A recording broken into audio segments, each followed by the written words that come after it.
Hi guys! This painting of these tangerines in a plastic bag really caused me to learn a lot, but also to have a lot of fun. The picture actually was provided by a guest host, Brian Mark Taylor, known for the legendary Strata Easel Challenge, of course. He made the picture we used as an inspiration for this piece, and you can use it for free as well. It's over on my Instagram page. The link will be in the description below, so you can easily find it. And I'd say, let's dive right in. In order to know where I need to draw certain lines or shapes, I like to use a simplified grid method. So what I do is I put dots on my canvas. I use dots and not really lines, just dots, because it's easy to get rid of again. But that gives me a better overview of where to put what. Let's have a look here. For the drawing, I keep it very simple. I just put some basic lines in there. And as you can notice, there are quite some circles here, and circles aren't always that easy to draw. So what I do is I really simplify them. I don't make circles, I just make geometric shapes out of it. And then I connect them. And then you have quite a good indication of a circle. And later on, it's always easier to go over that with your paintbrush to create a nice looking circle in the end.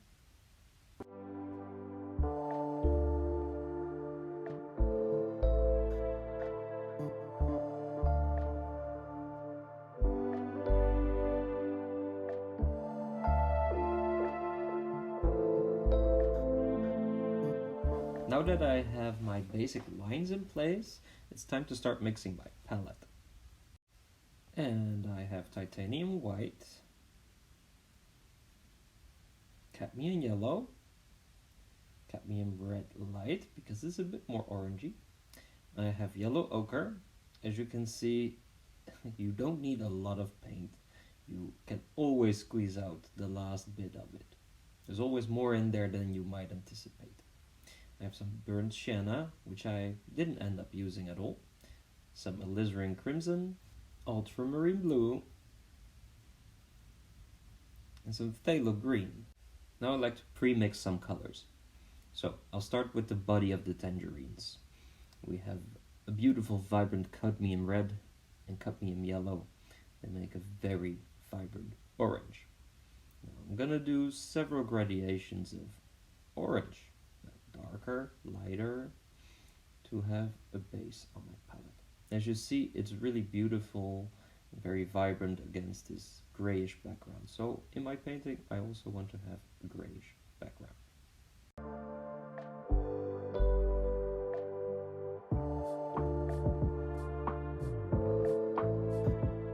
For the darker tones, I like to introduce the alizarin crimson. It's also a very beautiful color, and it makes it a warm tone.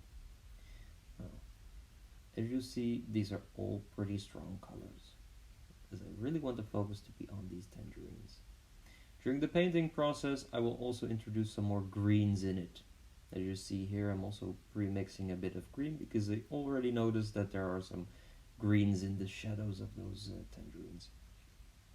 Here I'm making a bit duller grayish background color with a basis of yellow ochre, ultramarine blue, and also white.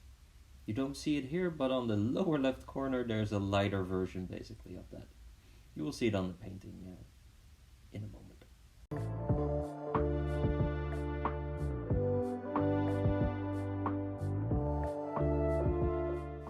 Oil paints straight out of the tube aren't as fluid, and that's why I like to use a painting medium. When you mix this, it's more fluid and it spreads more easy and it becomes more oily basically. So I just put a bit of this in a jar, and whenever I need it, I can add it. I don't use a lot of it, especially not in the first layers. In the first layers, I use very dry paint and very small amounts of paint.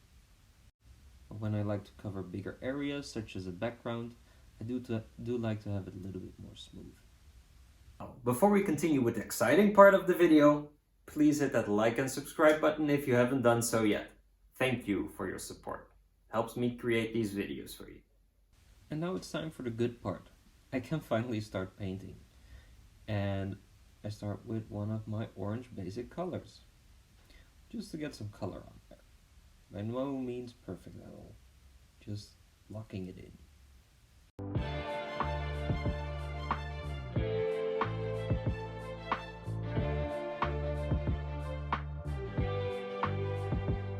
When I want to pick a different color, I just clean my brush simply with a paper towel. That's it. No terps, no water, nothing. And I want to get some more context for the colors, so I also start lightly scrubbing in a bit of the background color. As you can see, it's quite a good match with what we see on the picture on the left side on the reference. I'm doing this very lightly, we call that scrubbing. There's a very thin layer of paint you put on there.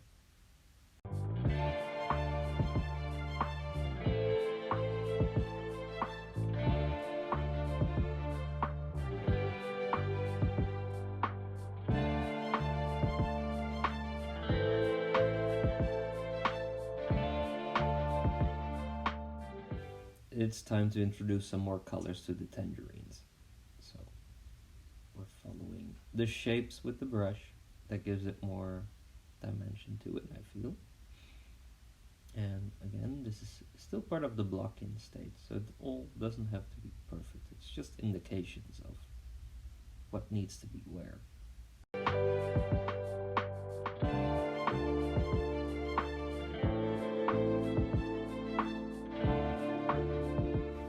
Now, if you look closely on the reference, you see that this one hanging there in the front, it has a bit grayish green color in there. So I'm trying to mimic that as well. Same goes for the bottom there. It's touching the bag and it's creating that different color.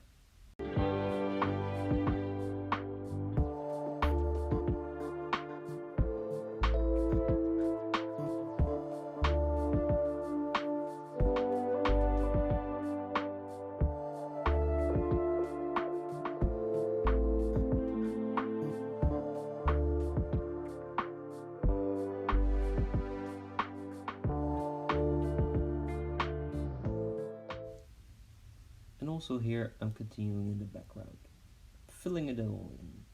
As you can see, it's a bit streaky. That's because I put a little bit of medium in it. I even out the streaks by painting in one direction. I just want the background to be a bit dull and not too dominant.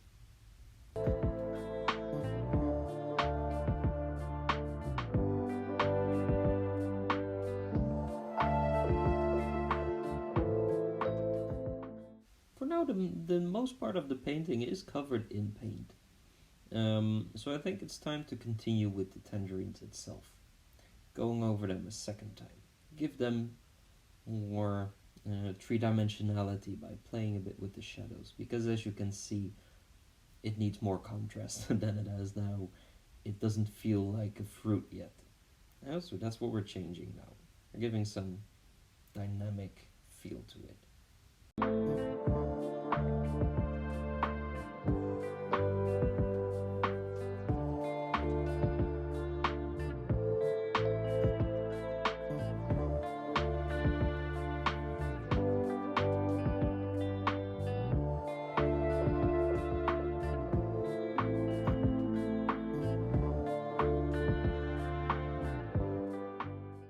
At this moment, it doesn't really feel like it's a bunch of tangerines in a plastic bag. And it's time to change that. So, again, we're starting with the background, putting in some darker colors first, and later on working our ways to the foreground.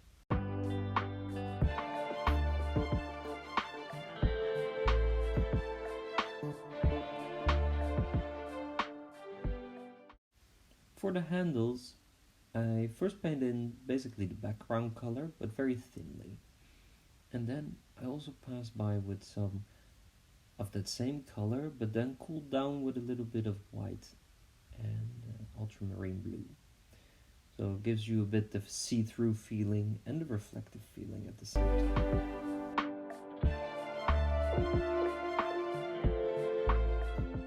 Now there's already quite a bit of paint on there, so it's a bit more mushy when you go over it with new colors. Here I tried to put some darker colors in with a very thin brush, but it didn't work too well, so I decided to use a different brush, a softer brush. Because this brush is softer and more fine, it doesn't take off the paint which is already on there. And you can also easily blend the colors with each other like that.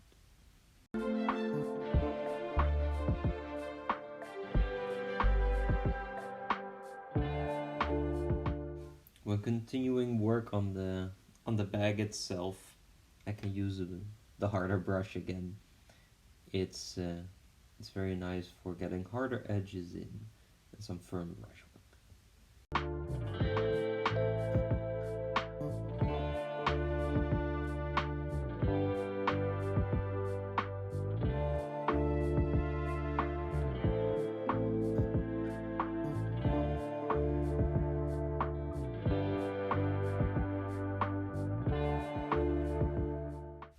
Here I'm starting with detailing, as you can see, with the tips of those tangerines in there.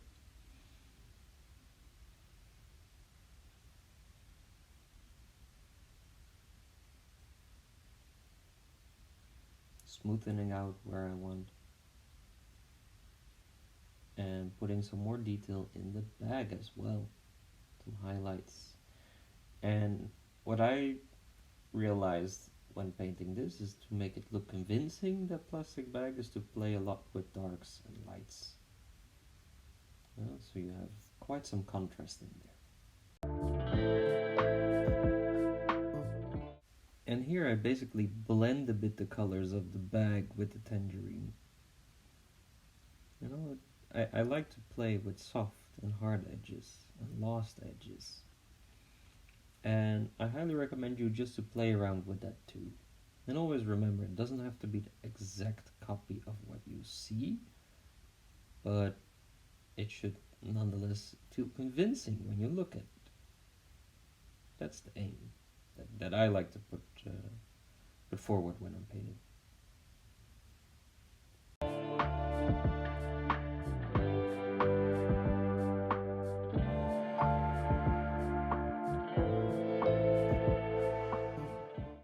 As you can see on the reference, they have this nice skin texture.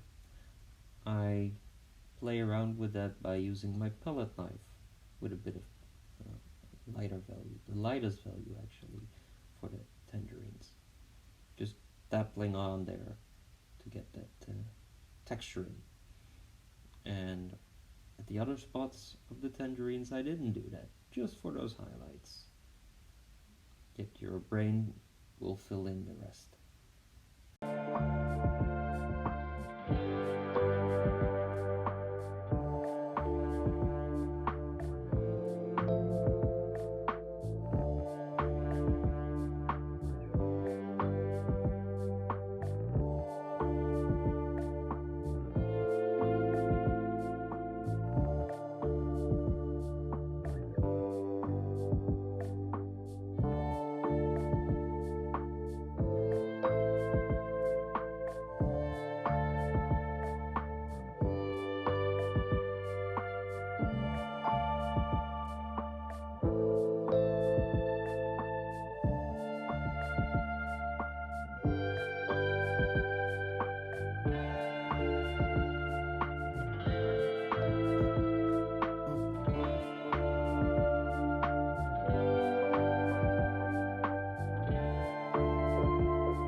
All that remains is to sign it, and I like to do that by scratching in the wet paint where you see the underlayer come through.